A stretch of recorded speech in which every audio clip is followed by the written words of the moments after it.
ये कहानी सिर्फ इतिहास नहीं है, ये हमारी मिट्टी का दर्द है, हमारे पूर्वजों की चीख है और हमारी खोई हुई दौलत की पुकार है। सोचिए, एक ऐसा देश जो सोने की चिड़िया कहलाता था, जहाँ की नदियां चांदी जैसी चमकती थीं, जहाँ खेतों में धान की बालियां हवा के साथ सोने की तरह लहराती थीं, जहाँ हर मंदिर में टनों सोना सजा रहता था, जहाँ नालंदा और तक्षशिला जैसी विश्वविद्यालय पूरी दुनिया के लिए ज्ञान का दीपक थी, जहाँ विदेशी विद्वान सिर्फ सीखने के लिए आते थे। वो भारत जो दुनिया की अर्थव्यवस्था का 23% हिस्सा अकेले बनाता था, आजादी मिलने तक 4% पर क्यों आ गया? वो देश जिसके पास सोना, हीरे, मसाले और ज्ञान की अनमोल विरासत थी, वो भूखा, कंगाल और गुलाम क्यों बना? क्योंकि हमारे इतिहास में बार बार ऐसे लुटेरे आए जिन्होंने हमारी दौलत छीनी, हमारी इमारतें तोड़ी, हमारे मंदिर जलाए, हमारी किताबें राख में बदल दी। आज इस वीडियो में आप जानेंगे कौन कौन आया, क्यों आया, कितनी बार आया, कितना लूटा, कौन सी हमारी धरोहरें राख में बदल गईं। और अगर ये सब लूट नहीं होती तो आज भारत कहां होता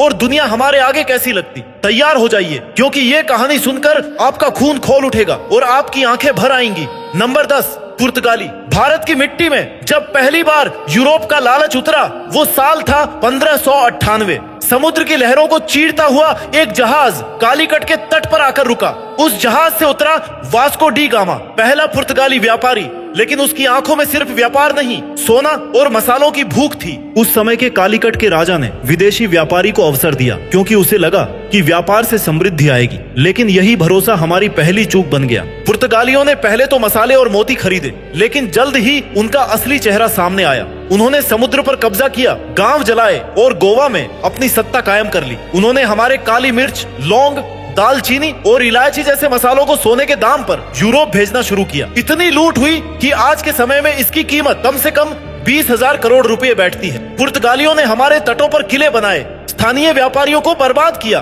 और धीरे धीरे कई छोटे बड़े राजाओं को अपने अधीन कर लिया। 17वीं और 18वीं सदी में मराठों और डच्चों ने उनके जहाज डुबोने शुरू किए। धीरे धीरे पुर्तगालियों की शक्ति कम होती गई और 1961 में गोवा मुक्ति आंदोलन के साथ भारत ने आखिरकार उनकी लूट और कब्जे का अंत कर दिया। पुर्तगालियों की ये कहानी सिर्फ मसालों की नहीं थी, ये हमारी समुद्री ताकत और व्यापारिक स्वतंत्रता के खोने की शुरुआत थी। ये वही पहला जख्म था जिसने हमें आने वाले और भी बड़े तूफानों के लिए कमजोर कर दिया। Number 9, Dutch. पुर्तगालियों के बाद भारत की समृद्धि की खुशबू यूरोप के एक और देश तक पहुंची, नीदरलैंड। 1605 में डच ईस्ट इंडिया कंपनी ने भारत की ओर रुख किया। उनके जहाज बंगाल की नदियों और मलाबार तट की लहरों को चीरते हुए पहुंचे। उनकी आंखों में भी वही लालच था, भारत का सोना नहीं, बल्कि हमारा नील, कपास और मसाले, जो यूरोप में सोने से भी महंगे बिकते थे।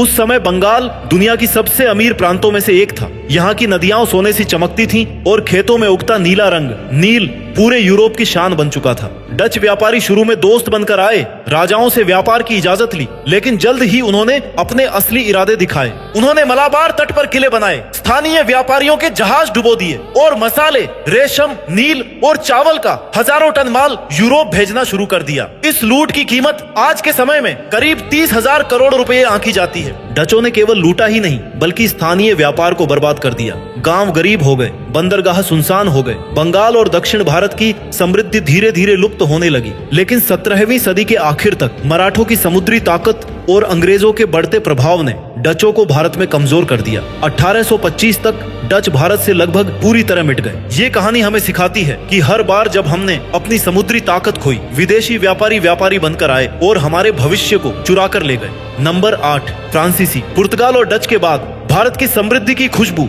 यूरोप के एक और देश तक पहुंची, फ्रांस। 1664 में फ्रांसीसी ईस्ट इंडिया कंपनी भारत आई। उनके जहाज समुद्र चीरते हुए कोरोमंडल तट और बंगाल की ओर बढ़े।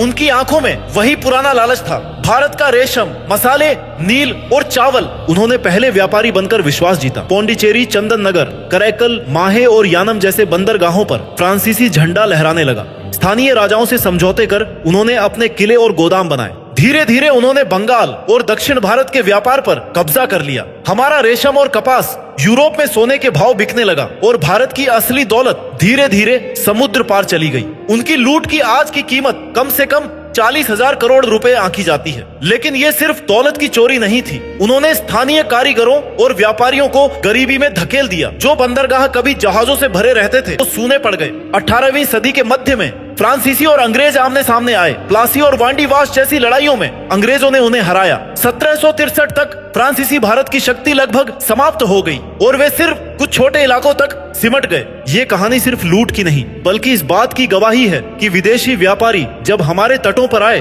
तो हमने उन्हें मौका दिया और धीरे धीरे अपनी ताकत खोते गए। नंबर 7, महमूद गजनवी और मोहम्मद गौरी। 11वीं सदी भारत ही सोने की चिड़िया था। हर मंदिर में टनों सोना, हीरे और जवाहरात चमकते थे। राजाओं के महल समृद्धि से भरे थे। यही चमक दूर अफगानिस्तान तक पहुंची और एक लुटेरे की नजर हमारी धरती पर पड़ी। महमूद गजनवी सन 1000 से 1025 तक वो भारत पर 17 बार हमला करता रहा। हर बार वह तलवार के साथ आया, खून की नदियां बहाईं और सोना चांदी का पहाड़ लूट कर ले गया। सबसे दर्दनाक लूट थी सोमनाथ मंदिर की। गुजरात के तट पर स्थित यह मंदिर सोने की परतों और रत्न जटित द्वारों से सजा था।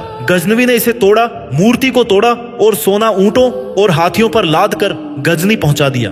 इतिहासकार मानते हैं कि उस समय उसने जो लूटा उसकी आज की कीमत कम से कम 5 लाख करोड़ रुपए होगी। फिर आया मोहम्मद गौरी। 12वीं सदी के अंत में उसने तराइन की लड़ाई जीती और दिल्ली पर कब्जा कर लिया। उसने न सिर्फ खजाना लूटा बल्कि भारत की आजादी की नींव भी हिला दी।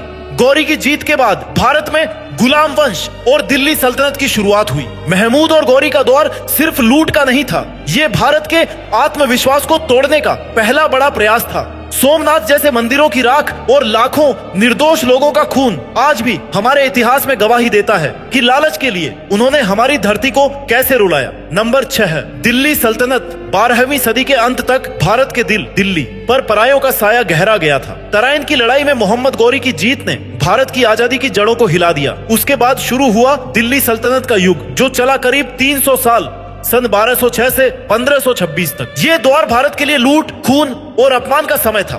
गुलाम वंश, खिलजी, तुगलक, सैयद और लोदी, इन सभी शासकों का मकसद था भारत की दौलत पर कब्जा करना। इनके शासन में जजिया कर लगाया गया जिसका मतलब था कि हमारी ही धरती पर रहने वाले हिंदुओं को अपने मंदिर और धर्म बचाने के लिए अपमान का कर देना पड़ता था। जो कर नहीं दे पाता उसके गांव जला दिए जाते, उसके मंदिर तोड़ दिए जाते। दिल्ली सल्तनत के दौरान हजारों मंदिर ध्वस्त हुए, सोना चांदी और हीरे अरब और तुर्किस्तान भेजे गए। बंगाल से लेकर गुजरात तक हमारी संपत्ति लुटती रही। इतिहासकारों का मानना है कि इस लूट की कीमत आज के समय में कम से कम 10 लाख करोड़ रुपए होती। लेकिन हर लूट का एक अंत होता है। 1526 में पानीपत की पहली लड़ाई ने दिल्ली सल्तनत की कमर तोड़ दी। बाबर आया और सल्तनत का सूर्य अस्त हो गया, पर जो घाव वो 300 साल छोड़ गए, गरीबी, टूटे मंदिर और डरी हुई जनता, वो भारत के दिल में हमेशा के लिए दर्ज हो गए। दिल्ली सल्तनत हमें ये याद दिलाती है कि जब हम एकजुट नहीं रहते तो हमारी राजधानी और हमारी पहचान दूसरों के पैरों तले रौंदी जाती है।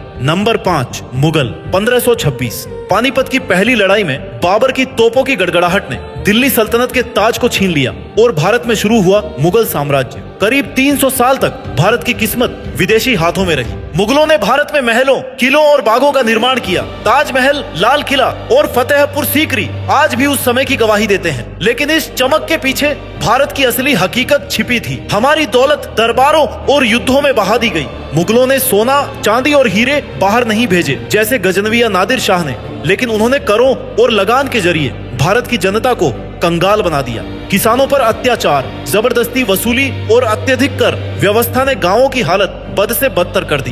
भारत के हस्तशिल्प और कारीगरी जो कभी यूरोप तक मशहूर थे, मुगल दरबारों की शोभा बन गए। हमारा सोना और हीरे दरबारी शानो शौकत में बह गए और धीरे धीरे आर्थिक शक्ति कमजोर होती गई। इतिहासकार मानते हैं कि भारत को इस दौर में कम से कम 20 लाख करोड़ रुपए का नुकसान हुआ। पर सबसे बड़ा नुकसान आर्थिक ही नहीं बल्कि राजनीतिक बिखराव और असुरक्षा थी। मुगल राज के आखिरी दौर में उनकी शक्ति इतनी कमजोर हो गई कि अंग्रेजों ने धीरे धीरे पूरे भारत पर अपनी पकड़ बना ली। 1857 की क्रांति तक मुगल नाम सिर्फ लाल किले की दीवारों तक रह गया, लेकिन उनके 300 साल भारत की ताकत और आत्मविश्वास को धीरे धीरे खोखला कर गए। नंबर 4 तैमूर।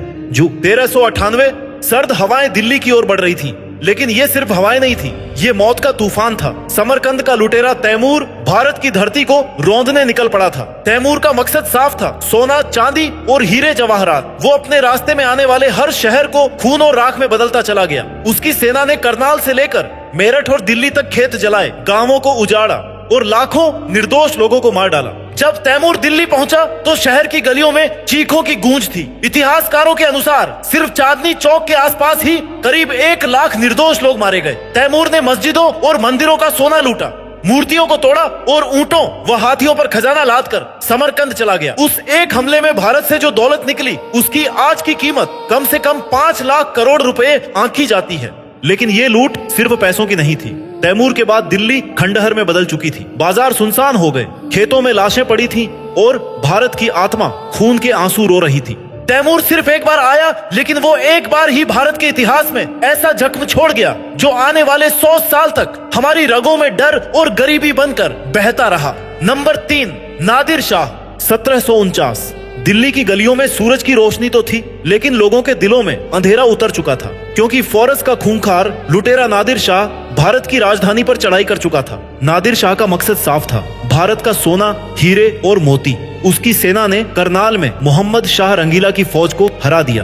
दिल्ली का दरवाजा खुल चुका था। जब नादिर शाह दिल्ली पहुंचा तो पहले दिन उसने खुद को मेहमान दिखाया, लेकिन कुछ ही दिनों बाद जब दिल्ली में छोटी सी झड़प हुई, उसने अपना असली चेहरा दिखाया। इतिहास की सबसे भयानक कत्लेआम में से एक हुआ। चांदनी चौक की गलियां खून से भर गई। करीब 30,000 निर्दोष लोग कुछ ही घंटों में मौत के घाट उतार दिए गए। इसके बाद शुरू हुई असली लूट। मुगल दरबार का खजाना, तख्त-ए-ताऊस, कोहिनूर हीरा, सोने के सिंहासन, मोतियों की माला, सब कुछ ऊंटों और हाथियों पर लाद कर फोरस ले जाया गया। इतिहासकार मानते हैं कि इस एक लूट की आज की कीमत कम से कम 9 लाख करोड़ रुपए होती। सोचिए, सिर्फ कुछ हफ्तों में दिल्ली खाली और भारत अपमानित हो गया। नादिर शाह एक ही बार आया, लेकिन वो इतना लूट कर गया कि भारत की अर्थव्यवस्था कई दशकों तक संभल ही नहीं पाई। ये हमला सिर्फ दौलत पर नहीं था, ये भारत के आत्मसम्मान और आत्मविश्वास पर भी वार था। नंबर 2, अहमद शाह अब्दाली 1749। नादिर शाह की मौत के बाद फोरस की धरती पर एक नया लुटेरा उठा, अहमद शाह अब्दाली। अफगानिस्तान का ये खूंखार शासक भारत की दौलत और हमारे खून का प्यासा था। अब्दाली भारत पर एक बार नहीं बल्कि 9 बार टूटा। हर बार वही खून की नदियां, हर बार वही गांवों की चीखें। पहली बार उसने पंजाब और दिल्ली को लूटा, सोना, चांदी और रेशमी कपड़े लाद कर ले गया। लेकिन उसकी सबसे भयानक याद है तीसरी पानीपत की लड़ाई सन 1761। मराठों और अब्दाली की सेनाएं पानीपत की धरती पर आमने सामने थीं। सूरज की रोशनी में हजारों तलवारें चमक रही थीं, लेकिन युद्ध का अंत भारत की आत्मा को झकझोर देने वाला था। करीब 1 लाख लोग इस युद्ध में मारे गए। अब्दाली ने दिल्ली और आसपास के इलाकों में खून की होली खेली। गांव जलाए गए, मंदिर तोड़े गए और हमारी बची खुची दौलत भी अफगानिस्तान पहुंचा दी गई। इतिहासकार मानते हैं कि उसकी लूट की कुल कीमत आज के समय में 4 से 5 लाख करोड़ रुपए आंकी जाती है। अब्दाली की लूट ने भारत की अर्थव्यवस्था और मनोबल दोनों को चूर चूर कर दिया। ये वही जख्म था जिसने भारत को इतना कमजोर कर दिया कि अंग्रेजों के लिए हम पर राज करना आसान हो गया। अब्दाली की याद सिर्फ इतिहास की किताब नहीं है, ये हमारी मिट्टी की चीख है जो आज भी कहती है, जब हम बंट जाते हैं तो हमारी धरती पर पराये खून और दौलत की होली खेलते हैं। नंबर 1, अंग्रेज। 1770 के बाद भारत की धरती पर सबसे लंबी और सबसे खतरनाक लूट शुरू हुई। अंग्रेजों की लूट शुरुआत हुई 1600 में, जब ईस्ट इंडिया कंपनी ने सिर्फ व्यापार के बहाने हमारे तटों पर कदम रखा। छोटे छोटे किलों और गोदामों से शुरू हुई ये कहानी धीरे धीरे भारत के इतिहास की सबसे दर्दनाक गुलामी में बदल गई। प्लासी की लड़ाई सन 1757 ने भारत का ताज अंग्रेजों के हाथों में पहुंचा दिया। इसके बाद जो हुआ वो सिर्फ लूट नहीं थी, वो हमारी आत्मा को चीर देने वाला अत्याचार था। भारत की अर्थव्यवस्था तब दुनिया की 23% थी। अंग्रेजों के 190 सालों में ये घटकर सिर्फ 4% रह गई। हमारा सोना, चांदी, हीरे और मोती हजारों टन जहाजों में भरकर लंदन पहुंचे। हमारी नील, कपास और चाय दुनिया भर में बिकी, लेकिन हमारी जनता भूखी रही। लगभग 4 ट्रिलियन डॉलर यानी आज के 300 लाख करोड़ रुपए से ज्यादा अंग्रेजों ने हमसे लूटे। इस लूट में सिर्फ दौलत ही नहीं थी, ये लूट थी हमारी इज्जत, शिक्षा और आत्मविश्वास की। नालंदा जैसी प्राचीन शिक्षा परंपरा मिट गई, कुटीर उद्योग तबाह हो गए और भूख और गरीबी भारत की पहचान बन गई। अंग्रेजों के राज में करोड़ों लोग अकाल और बीमारियों से मरे। कई बार तो अनाज भरे गोदाम बंद कर दिए गए ताकि यूरोप में भेजा जा सके, और हमारी धरती पर इंसान भूख से तड़प तड़प कर मरता रहा। पर हर अंधेरा खत्म होता है। आखिरकार 1947 को भारत आजाद हुआ, लेकिन ये आजादी हमें दुनिया के सबसे गरीब और कमजोर देशों में से एक बनाकर मिली। अंग्रेजों की ये लूट भारत के इतिहास का सबसे लंबा, सबसे बड़ा और सबसे दर्दनाक अध्याय है। जरा सोचिए, अगर भारत को नहीं लूटा जाता, अगर हमारी धरती पर आए इन लुटेरों ने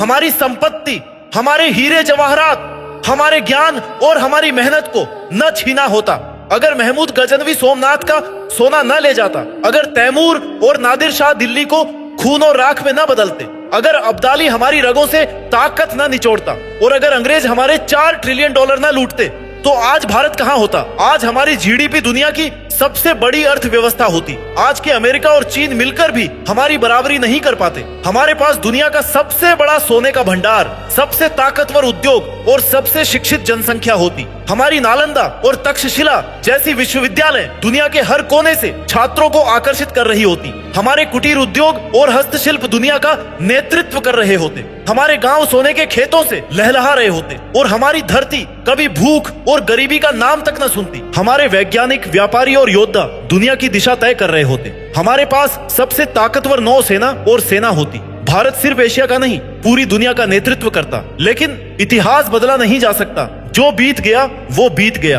पर आज भी सोचिए, सदियों की लूट, गरीबी और गुलामी के बाद भी भारत उठ खड़ा हुआ। आज हम दुनिया की 5वीं सबसे बड़ी अर्थव्यवस्था है। हमारे रॉकेट अंतरिक्ष छू रहे हैं। हमारी आवाज दुनिया भर में गूंज रही है और आने वाले कल में हम फिर वही बनेंगे जो हम सदियों पहले थे, सोने की चिड़िया और दुनिया का मार्गदर्शक। सदियों तक हमारी धरती पर पराये आते रहे, कभी तलवार के दम पर, कभी व्यापार के नाम पर। उन्होंने हमारी दौलत छीनी, हमारे मंदिर तोड़े, हमारे ज्ञान को मिटाया, हमारे आत्मसम्मान को रौंदा। लेकिन भारत कभी टूटा नहीं। सदियों की गुलामी, सदियों की लूट और खून के समंदर के बाद भी ये मिट्टी खड़ी रही। ये मिट्टी वही है जिसने चंद्रगुप्त, शिवाजी, महाराणा प्रताप और भगत सिंह को जन्म दिया। 1947 को जब तिरंगा आसमान में लहराया तो वो सिर्फ आजादी नहीं थी, वो हमारी आत्मा का पुनर्जन्म था। आज भारत फिर उठ रहा है। दुनिया की 5वीं सबसे बड़ी अर्थव्यवस्था, अंतरिक्ष में पहुंचता चंद्रयान, सबसे तेज बढ़ती ताकत, ये सब हमारी रगों में बचे उस जुनून का सबूत है जो सदियों की लूट के बाद भी बुझा नहीं। और अब बारी है हमारी युवा पीढ़ी की। हमें वो भारत वापस लाना है जो सोने की चिड़िया था, जो दुनिया को राह दिखाता था। हमें मेहनत करनी है, ज्ञान अर्जित करना है और अपनी ताकत इतनी बढ़ानी है कि कोई दुश्मन कभी हमारी ओर आंख उठाकर न देख सके। याद रखिए, इतिहास हमें यह सिखाता है कि चाहे लूट कितनी भी बड़ी क्यों न हो, भारत फिर उठता है। और इस बार हम सिर्फ उठेंगे ही नहीं, हम दुनिया का नेतृत्व करेंगे, क्योंकि ये हमारी मिट्टी है, ये हमारा गर्व है और ये भारत कभी हार नहीं मानता। जय हिंद,